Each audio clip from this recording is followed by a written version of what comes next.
Texto de Isaías 53, versículo 1 até o versículo de número 12. Nós já trabalhamos um pouco na leitura, né? Só a leitura já é bem edificante, a leitura desse texto. E nós já sabemos qual é a perícope na qual nós vamos meditar. E agora vamos para o texto propriamente dito. Antes, porém, é bom introduzirmos a questão de que a Páscoa é uma data que tem muitas significações para muitas pessoas. A gente fala da morte de Jesus Cristo, mas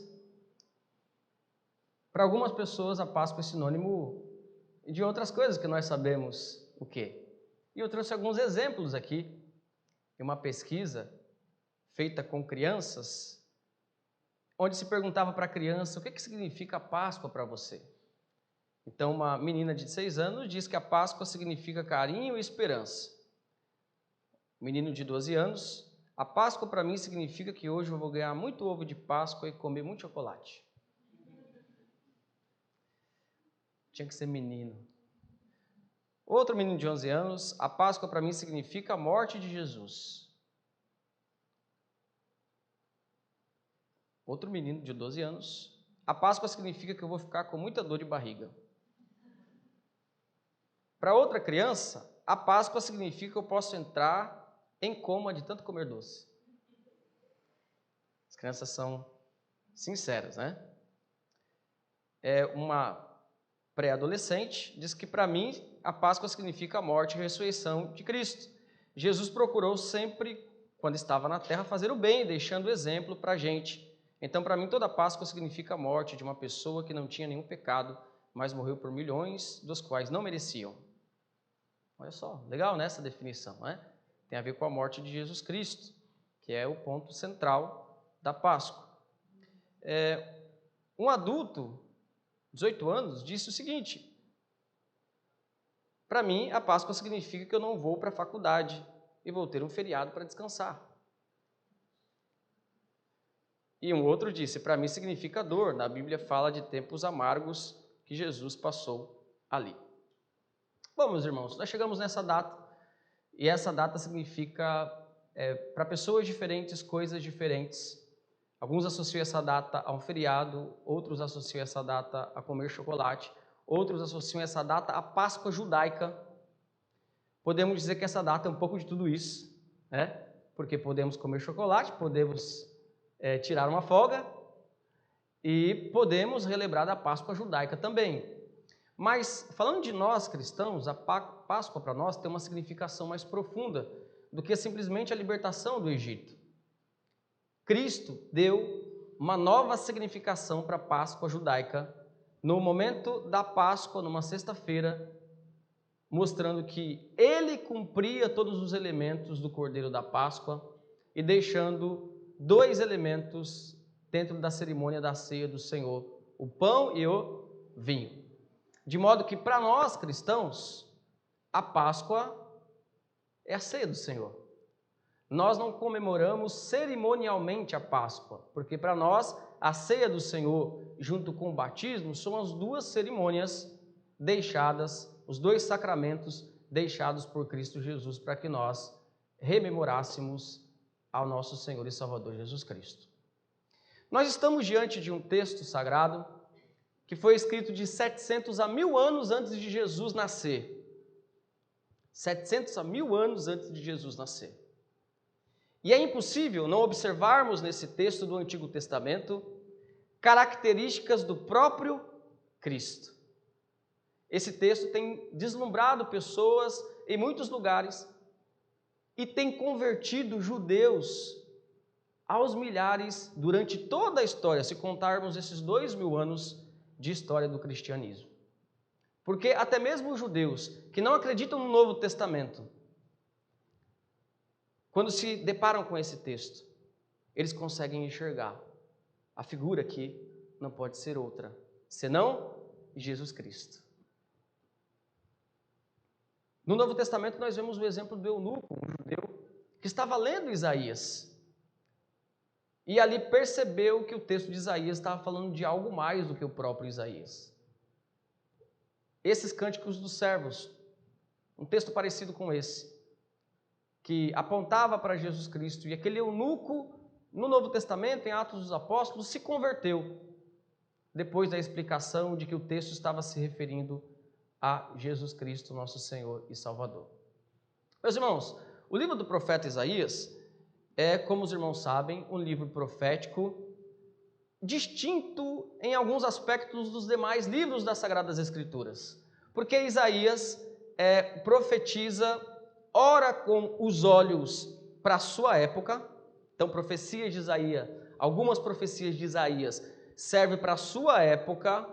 Ora, Isaías está com os olhos para uma época mais distante, a época do cativeiro, ainda no Antigo Testamento, por isso algumas profecias de Isaías se cumprem no cativeiro. Ora, Isaías está com os olhos na vinda de Jesus Cristo, como, por exemplo, essa profecia que se cumpre no Novo Testamento. E ora, Isaías está com os olhos na segunda vinda de Jesus, que é o retorno de Jesus Cristo que nós aguardamos. E, por incrível que pareça, algumas profecias têm esse quádruplo cumprimento. A mesma profecia se cumpre na época de Isaías, se cumpre na época do cativeiro, se cumpre em Jesus Cristo quando ele veio no primeiro século, na primeira vinda, e se cumprirá no retorno glorioso de nosso Senhor e Salvador. Por isso, o livro do profeta Isaías é tão fascinante. E há algo no profeta Isaías que, na sua primeira grande parte, são 66 capítulos, na sua primeira grande parte, ele retrata Israel, o povo de Israel, como o servo do Senhor. Na primeira metade de Isaías, o povo de Israel é o servo do Senhor. Só que na primeira metade do livro de Isaías, o povo de Israel é o servo do Senhor que não cumpriu o seu papel. Deus havia dado uma missão para Israel, havia dado um objetivo pelo qual Israel fora levantado como uma nação, mas Israel não cumpriu o seu propósito. Israel não pregou o Deus verdadeiro para as outras nações, pelo contrário, imitou essas nações, cometendo idolatria, sendo levado ao cativeiro, ambos os reinos depois da divisão, Reino do Sul e Reino do Norte. Mas acontece que a partir da metade do livro de Isaías, aparece outra figura do servo. Não é mais Israel, porque não é mais um servo que pecou, que errou. É um servo que personifica a salvação. É dito que esse servo é a luz do mundo. É dito que esse servo é a luz dos gentios. É dito que esse servo salvaria muitas pessoas. E aí nós temos então 4 cânticos dos servos. E todos esses 4 cânticos apontam para Jesus Cristo. O primeiro, Isaías 42, 1 ao 7. O segundo, Isaías 49, 1 ao 9. O terceiro, Isaías 50, do 4 ao 9. E o quarto cântico do servo, que é esse que nós lemos hoje, que retrata o servo sofredor, Isaías 53, do versículo 1 até o versículo 12. À medida que o livro de Isaías ia se desenvolvendo, ficava perceptível que esse servo a que ele estava se referindo já não era mais Israel. Aquilo que Israel não conseguiu cumprir, Deus levanta outro servo, o servo sofredor, o servo que é luz dos gentios, o servo que faria aquilo que Israel não conseguiu cumprir, o servo que efetivaria o plano de Deus, uma pessoa, o Messias, Jesus Cristo, nosso Senhor e Salvador. 700 a 1000 anos antes de Jesus nascer. Porque Deus é maravilhoso, irmãos. E é sobre isso que eu quero falar nessa noite. Sobre o servo sofredor. O tema central desse texto. Se tem uma coisa que o nosso Senhor Jesus Cristo fez, foi sofrer. Esse texto fala disso. E a primeira coisa que eu gostaria de compartilhar a respeito do servo sofredor, versículo 1 até o versículo de número 3, é que o sofrimento deste servo seria mal interpretado pelas pessoas. Repito, o sofrimento desse servo seria, nessa profecia, quando se cumprisse, e foi, porque nós já vivemos a época em que isso se cumpriu, foi mal interpretado pelas pessoas. Como que nós vemos isso retratado, descrito neste texto? Versículo 1, até o versículo de número 3. Observe, meus irmãos amados. Quem creu em nossa pregação? E a quem foi revelado o braço do Senhor? O braço do Senhor é o próprio Messias. É a força do Senhor, o braço do Senhor. Quem creu em nossa pregação retrata então o fato de que as pessoas não conseguiriam compreender a Jesus Cristo. Ah, mas pastor, as pessoas não compreenderam Jesus? Sim, tanto que crucificaram ele. Jesus não foi crucificado porque as pessoas aplaudiram ele e disseram assim, não, amém, estamos entendendo a sua mensagem. Jesus foi crucificado porque as pessoas não entenderam a mensagem dele. De uma maneira geral, as pessoas não acreditaram em sua pregação. Por isso que esse cântico do servo começa assim, dizendo que o servo seria mal compreendido por conta de seu ministério e por conta de seu sofrimento. Versículo 2, porque foi subindo como um renovo perante ele, e como raiz de uma terra seca, não tinha aparência nem formosura. Esse é o retrato que Isaías estava vendo. O próprio Jesus Cristo, e aquilo que as pessoas falavam a respeito de Jesus Cristo. Olhávamos para Jesus Cristo, olhamos para Jesus, especialmente na sua crucificação, em seu rosto desfigurado, desfacelado, não víamos aparência nem formosura, olhámo-lo, mas nenhuma beleza havia que nos agradasse.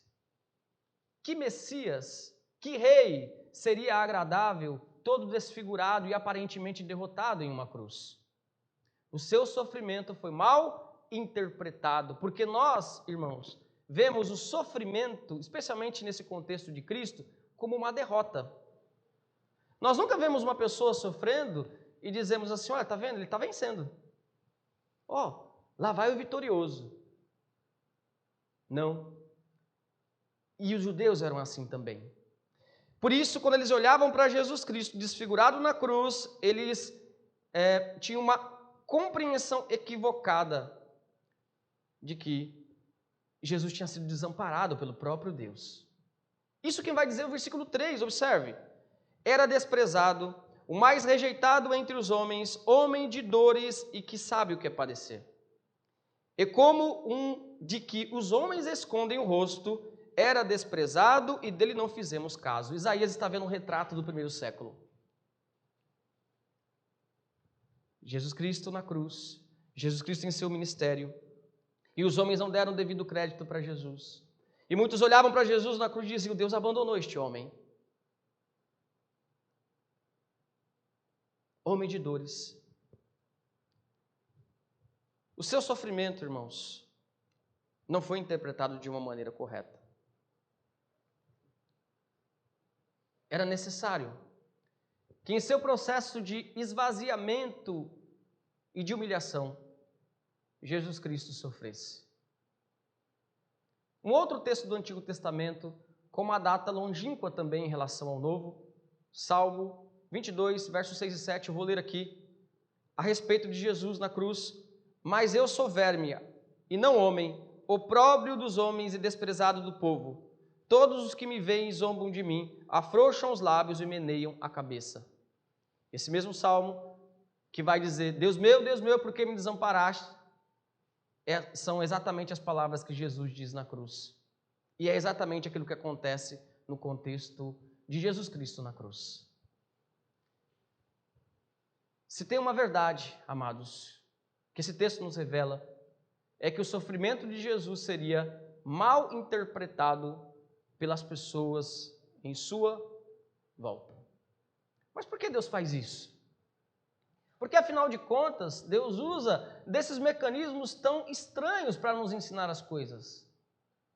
Deus faz isso, entre outras coisas, porque Ele não está comprometido com o nosso método. Deus não está comprometido com o nosso meio de fazer as coisas. Por isso, desde o começo do ministério de Jesus Cristo até o final de seu ministério terreno, Jesus Cristo foi diferente de um rei dessa terra. O apóstolo Paulo vai dizer que Deus destrói a sabedoria daqueles que se acham sábios. De forma que Jesus Cristo é loucura para aqueles que se dizem inteligentes. O apóstolo Paulo vai dizer em 1 Coríntios que os entendidos, os filósofos dessa terra não puderam compreender a Jesus Cristo, porque se estivesse compreendido não teriam crucificado o Senhor da glória. Jesus Cristo é escândalo para os judeus, Jesus Cristo é loucura para os gentios, Jesus Cristo é salvação para os humildes. Jesus Cristo quebra todos os padrões de um rei terreno. Um rei que nasce numa manjedoura.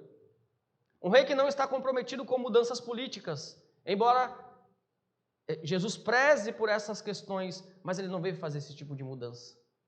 Ele veio mudar a alma, o coração e trazer sim uma mudança efetiva naquele grande dia em que o reino de Deus há de se manifestar. Um rei incompreendido somente enxergava que Jesus Cristo era o rei que fosse iluminado pelo Espírito Santo. Não era de acordo com o padrão desse mundo, com a ótica desse mundo, com o método desse mundo.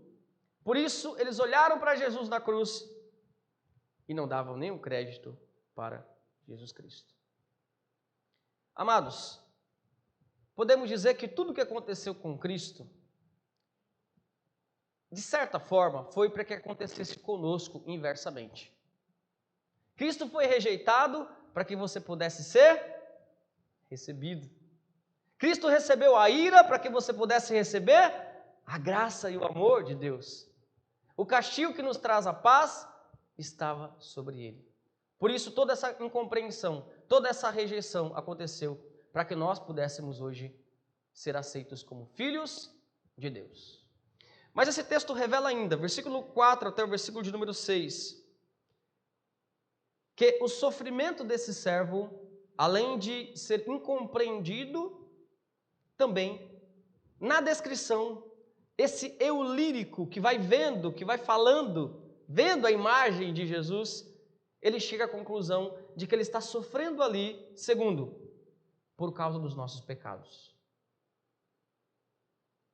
Tem relação, tem a ver, tem uma conexão com os nossos pecados.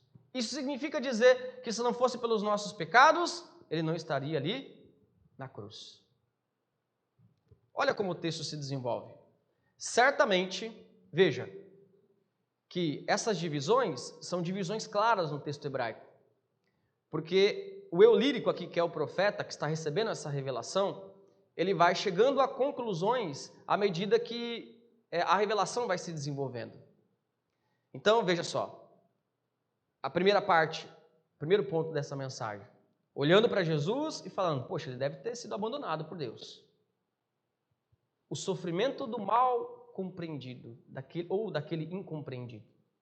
E agora ele vai chegando a algumas conclusões a respeito desse sofredor. Diferentes. Versículo 4. Certamente ele tomou sobre si as nossas enfermidades, e as nossas dores levou sobre si. E nós o reputávamos por aflito, ferido de Deus e oprimido. Agora é a conclusão aqui, algumas pessoas chegaram no primeiro século. Olha, na verdade, ele não está aí porque ele foi abandonado por Deus. Ele está aí por causa das nossas dores, por causa das nossas enfermidades. E nós o reputávamos, considerar, nós o considerávamos como um aflito, como um ferido de Deus, como um oprimido. Em outras palavras, a gente achou que aquele ali que estava na cruz era simplesmente alguém rejeitado por Deus, mas ele estava ali por conta das nossas enfermidades. Um eufemismo aqui, enfermidades para pecado. As nossas dores é um outro eufemismo para pecado. Ele está ali na cruz por conta de nossos pecados. Versículo 5. Mas ele foi transpassado pelas nossas transgressões. Veja mais uma referência ao pecado. E moído pelas nossas iniquidades. O castigo que nos traz a paz estava sobre ele, e pelas suas pisaduras nós fomos sarados. Pelo seu sofrimento, pelas suas dores, pelas suas feridas, nós fomos sarados. Verso 6. Todos nós andávamos desgarrados como ovelhas, cada um se desviava pelo caminho, mas o Senhor fez cair sobre ele a iniquidade de nós todos. Que maravilha, irmãos. Esse versículo de número 6 demonstra a realidade do povo de Deus. Totalmente disperso, como ovelhas que não têm pastor. E o que Jesus Cristo faz, então, quando ele derrama o seu sangue, é reunir as suas ovelhas. Ele mesmo diz que estava reunindo um rebanho. E ele fala sobre outro rebanho, se referindo a judeus e a gentios, que são dois rebanhos que de ambos ele fez um só. Portanto, há um só pastor e um só rebanho.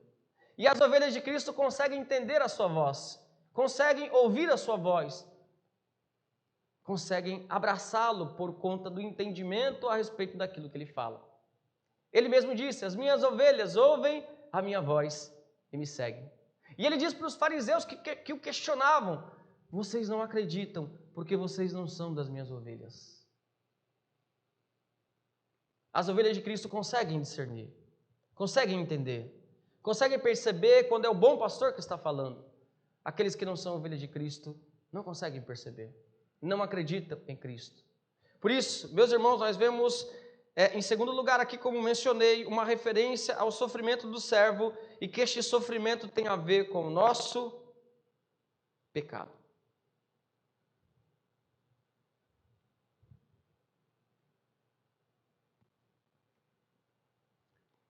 Ele não está na cruz porque foi abandonado por Deus. Ele está na cruz para que eu não seja abandonado por Deus. Ele não está na cruz meramente pelos pecados das pessoas. Ele está na cruz no lugar das pessoas. Ele não está na cruz simplesmente possibilitando salvação. Possibilitar é morrer e dizer: agora é possível. Ele está na cruz garantindo a salvação. Garantir é dizer: eu estou morrendo no teu lugar. Sem a doutrina do pecado, meus irmãos, nós não podemos conhecer a Jesus Cristo. Se nós não entendermos minimamente o quanto somos pecadores e como o pecado afetou todas as nossas faculdades interiores, os nossos sentimentos, intelecto, vontade, se nós minimamente não entendermos isso, não temos como compreender a doutrina da salvação. Porque a doutrina da salvação está inevitavelmente anexada, atrelada à doutrina do pecado. A salvação é a salvação do inferno por conta do pecado. As boas novas só podem ser entendidas como boas novas se a situação estivesse ruim. Boas novas é boa notícia. Boa notícia porque a notícia não era boa. A notícia era ruim. Qual era a notícia antes de Jesus Cristo?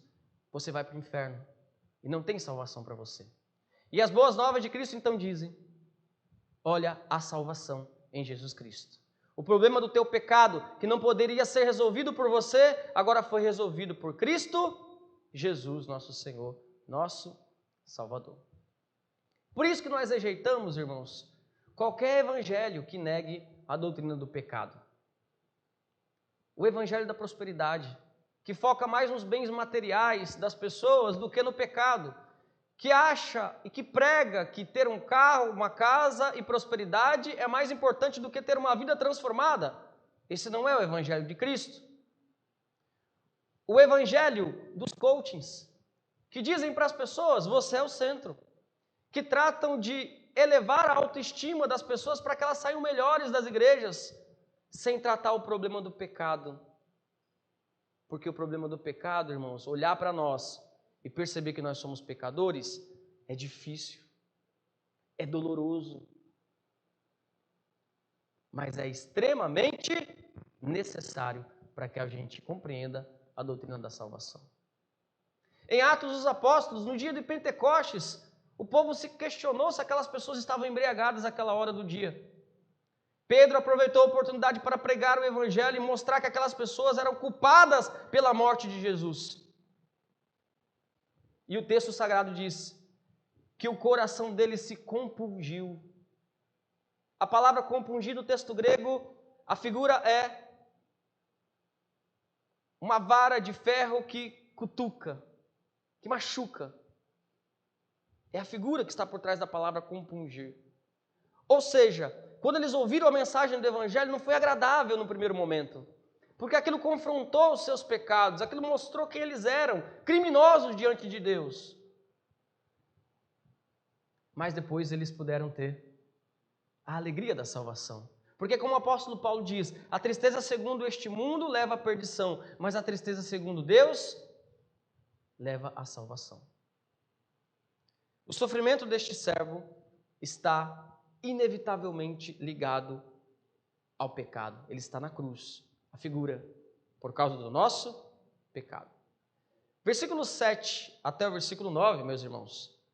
O texto vai salientar de uma forma também muito bonita, por isso é um cântico, é dentro de uma profecia, um texto poético.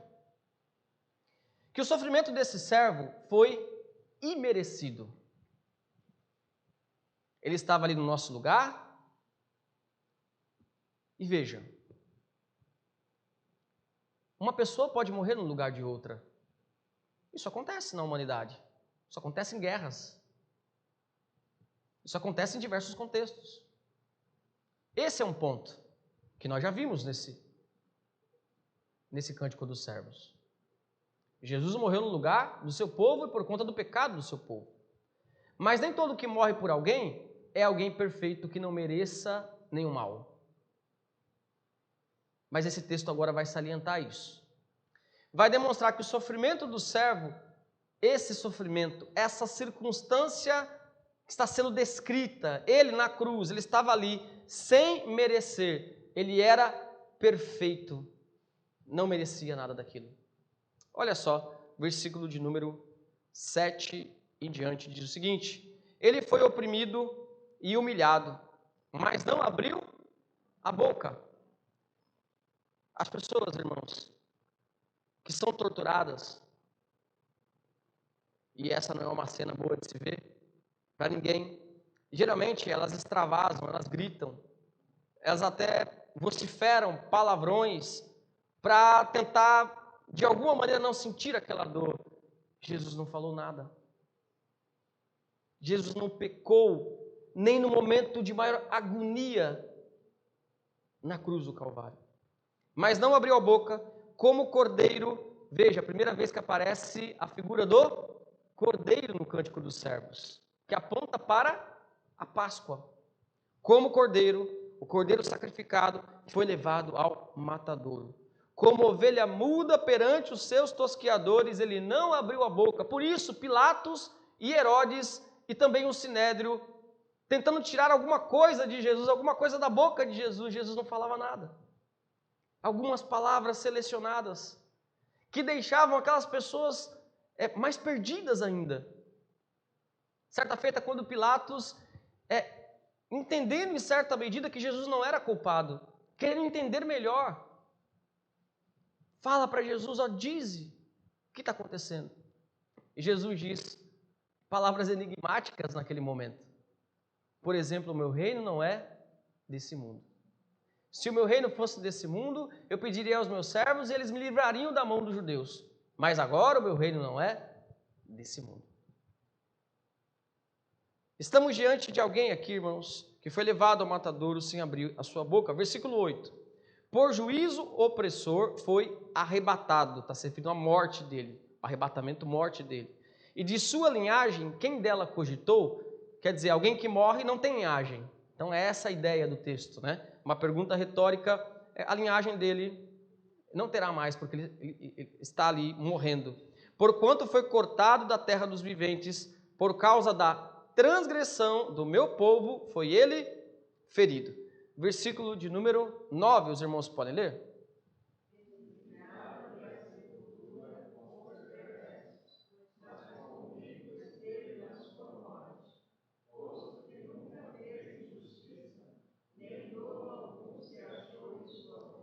Nenhum tipo de culpa se achou em sua boca. Era necessário, irmãos amados, que o nosso Redentor fosse Deus, homem, e não somente um homem real, mas um homem ideal. Que fosse perfeito de fato, que não tivesse nenhum pecado. E é tão incompreensível isso para nós, irmãos. Tão incompreensível. pelo um simples fato, né? Nós somos pecadores. Nós não sabemos, não temos a mínima noção do que é viver sem pecado. Quando nós somos tentados ao pecado, nós já pecamos. De alguma maneira nós já caímos dentro do nosso coração. Jesus Cristo não. Jesus Cristo nunca dobrou o seu joelho e disse assim: me perdoa, Pai, porque eu pequei contra ti.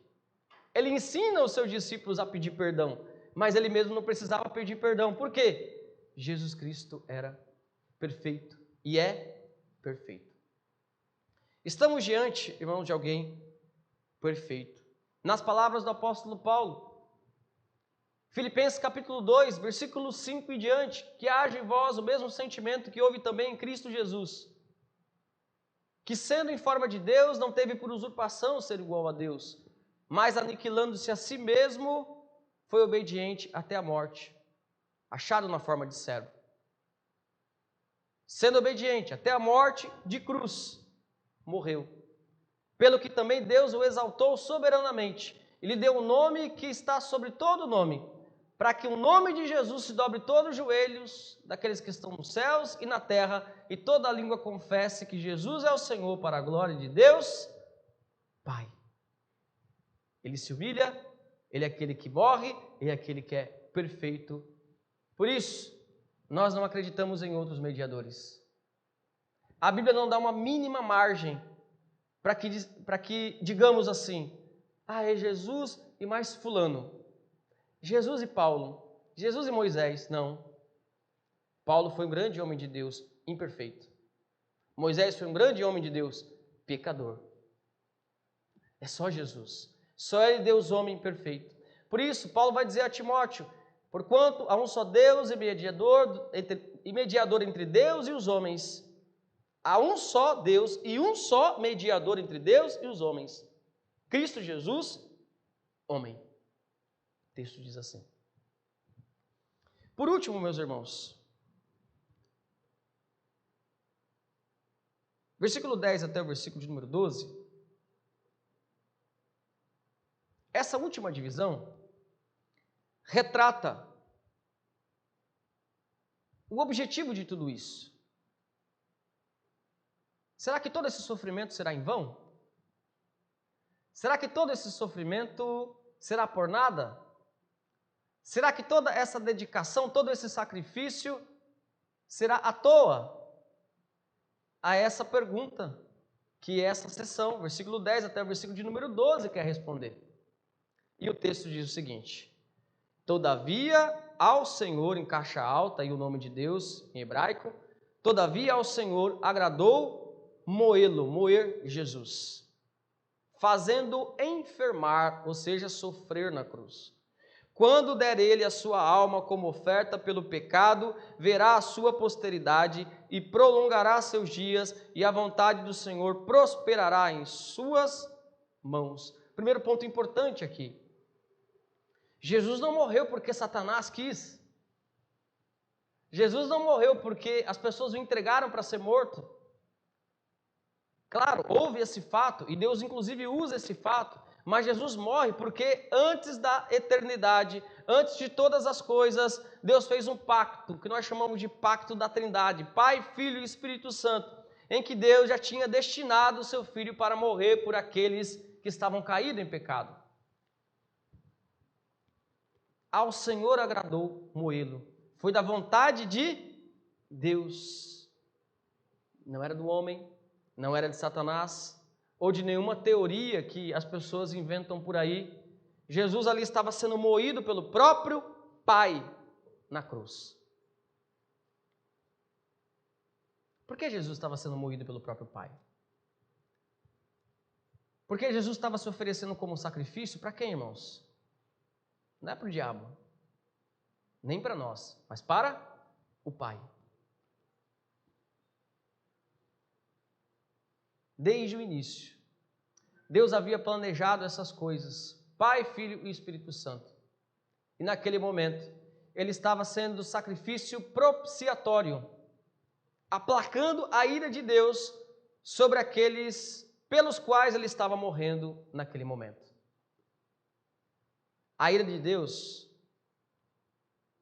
a ira de Deus, que toda pessoa merece desde o seu nascimento, porque todos estão em pecado, a ira de Deus não recairá sobre aqueles pelos quais Cristo morreu. É inevitável isso. A pessoa pode viver 10, 20 anos, rejeitar Jesus Cristo, mas se Jesus morreu por ela, em um momento ou outro, ela vai se despertar para a salvação, ela vai se converter a Jesus Cristo. Por que eu estou falando isso, irmãos? Porque esse texto não é uma hipótese. Repararam nisso? Não está falando que Deus tentaria. Não está dizendo assim, eu vou enviar o meu filho, se der certo, tudo bem. Ele vai morrer pelas pessoas, se as pessoas aceitarem ele, tudo bem. Não, esse texto está dizendo que Deus estava absolutamente moendo o seu filho na cruz pelo pecado dessas pessoas. Isso é infalível. Isso é o que nós chamamos de expiação limitada ou eficaz. Jesus morre pelos eleitos e os eleitos serão salvos inevitavelmente. Não é uma possibilidade. Versículo 11. Os irmãos podem ler?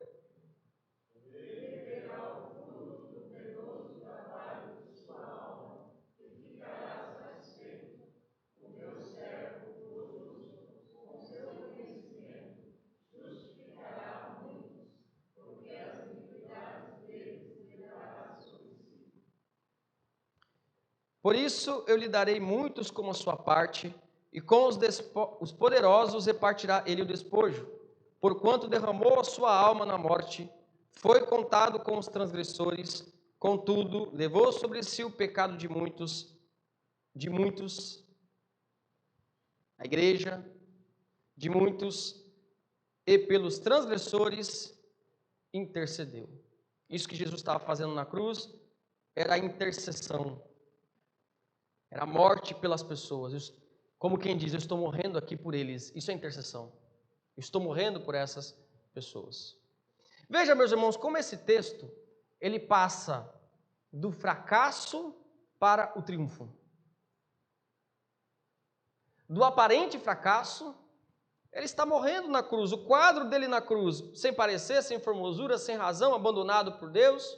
O texto vai dando razões pelas quais ele está ali, a questão do pecado, mostrando que ele não merecia estar ali, e o texto se fecha mostrando que inevitavelmente aquilo que ele está fazendo na cruz prosperará.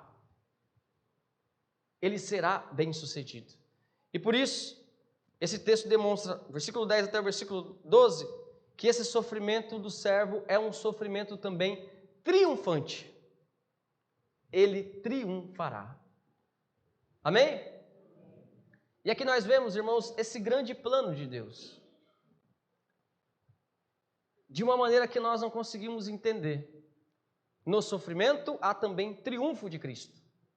Quem vai falar sobre isso é o apóstolo Paulo, em Colossenses, capítulo 2. Ele vai dizer que Cristo na cruz estava triunfando sobre principados e potestades, e os ridicularizando na cruz. O mundo das trevas não tem mais poder sobre as pessoas pelas quais Cristo morreu. Irmãos, inevitavelmente, repito, inevitavelmente, aqueles pelos quais Cristo morreu serão salvos. E como é maravilhoso quando alguém enxerga que aquele que está na cruz desfigurado, na verdade, não é só uma pessoa comum. Aquele que está na cruz desfigurado é o Salvador de todas as coisas. Como é bonito, irmãos, como é maravilhoso quando alguém percebe a beleza que é em Cristo. Estava vendo um testemunho de um judeu. Os judeus, eles não acreditam em Jesus Cristo como Messias, não acreditam no Novo Testamento. Ele conta o seu testemunho desde a mais tenra idade, criado no judaísmo, sendo ali ensinado, segundo a experiência dele, não sabemos se essa é a experiência de todos os judeus, mas segundo a experiência dele, sendo ensinado a não ler o Novo Testamento. Sendo ensinado de que o Novo Testamento simplesmente falava mal dos judeus. E ele começou a ler o Novo Testamento por curiosidade. quando ele observa o Novo Testamento, ele viu que foi escrito por judeus. Ele falou, poxa, o meu próprio povo, aqueles que são do meu próprio povo escreveram o Novo Testamento. Ele viu que Paulo, João, Tiago, entre outros, eles eram judeus. Eles não eram perseguidores dos judeus, eles não eram nazistas. E ele viu que o próprio Jesus Cristo era também um judeu. E ele foi lendo, e cada vez mais ele foi se apegando a Jesus Cristo. Nas palavras dele era inevitável, era irresistível. Quanto mais ele lia o Novo Testamento, mais ele entendia que Jesus Cristo era o Senhor. E aí ele foi para o Antigo Testamento. E ele foi ler, que texto? Isaías 53. E aí parecia que ele estava, nas palavras dele, parecia que ele estava lendo o Novo Testamento. Parecia que ele conseguia enxergar claramente Jesus Cristo ali na cruz. Ele não teve dúvidas de que aquele texto escrito entre 700 e 1000 anos antes de Jesus nascer, descrevia detalhadamente Cristo Jesus na cruz, o seu sofrimento, a causa do seu sofrimento, o seu ministério e a prosperidade do ministério de Cristo, o sucesso que haveria de ter o ministério de Cristo Jesus. Você consegue enxergar isso? Eu não quero enganar você. Nem todos enxergam que Jesus Cristo é o Senhor. E alguns passarão a vida toda e não enxergarão que Jesus Cristo é o Senhor. Quando nós olhamos o texto dos evangelhos, daqueles 2 ladrões que foram crucificados perto de Jesus Cristo, nós vemos que um deles não viu nada em Jesus. Foi exposto ao mesmo Jesus, a mesma desfiguração, o mesmo sofrimento, o mesmo aspecto de abandono, a mesma descrição, rei dos judeus, em cima da cabeça de Cristo. Não viu nada. Pelo contrário, viu um bom motivo para zombar de Jesus. Olha, você que está aí e diz que é o Salvador, retira a gente daqui. Retira você mesmo e retira a gente. O outro, que provavelmente estava zombando também, por conta das descrições que há nos outros evangelhos, de repente foi iluminado por Deus.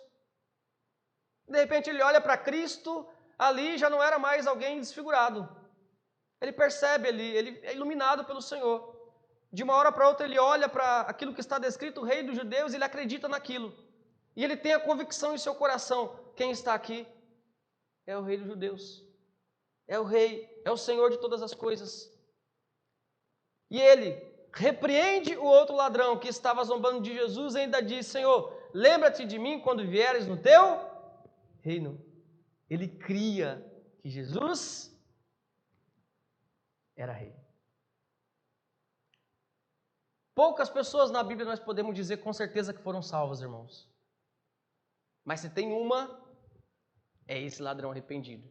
Pois a resposta de Jesus para ele é, hoje mesmo estarás comigo no paraíso. Aquele que enxerga a beleza de Cristo não precisa ser com circunstâncias favoráveis. Ele não enxergou que Cristo era o Senhor quando ele estava fazendo milagres. Ele enxergou que Cristo era o Senhor quando ele estava desfigurado na cruz. Vocês já viram os vídeos? Logo quando começaram a divulgar a existência desses óculos que se usa para daltônico, chegaram a ver algum vídeo? Pessoas recebendo esse óculos como presente? Há algum tempo, esses vídeos começaram a viralizar, né? Tem uma criança, tem um senhorzinho e tantos outros, né? Que o daltônico ele tem dificuldade de perceber a diferença entre algumas cores, tem vários tipos de daltonismo, mas geralmente é verde e vermelho. E ali essas pessoas quando recebem aquele óculos, é interessante que elas têm sempre a mesma atitude, né? Elas colocam, já tiram, assim, já começa a chorar. Nós não sabemos como é. Eu não sei se tem alguém que tem esse problema aqui, mas deve ser uma experiência incrível. Você ter a vida toda visto as coisas de uma maneira errada. Você vê a beleza das coisas e de repente você tem um óculos que você consegue ver ali, a pessoa se emociona. É assim que acontece quando alguém enxerga a beleza de Jesus Cristo. É assim que acontece quando alguém enxerga que Cristo é a salvação, é o Senhor de todas as coisas. Essa pessoa então passa a ter uma ótica diferente de Cristo e da vida toda. É uma nova criatura, uma nova visão de mundo, novas atitudes, novos pressupostos. Jesus é o Senhor dela. Ela diz, não vivo eu, mas Cristo Jesus. Quer dizer, Senhor, o Senhor manda na minha vida. Eu não quero mais pensar por mim mesmo, não quero mais tomar as minhas decisões por mim mesmo. Eu quero saber o que o Senhor pensa. O Senhor é o meu Senhor. O Senhor é o dono da minha vida. Oh, meu irmão, minha irmã, se isso não aconteceu com você ainda, e com aqueles que estão nos ouvindo pelas redes sociais, que isso aconteça hoje. Que você enxergue que aquele que está desfigurado na cruz é o Senhor de todo o universo.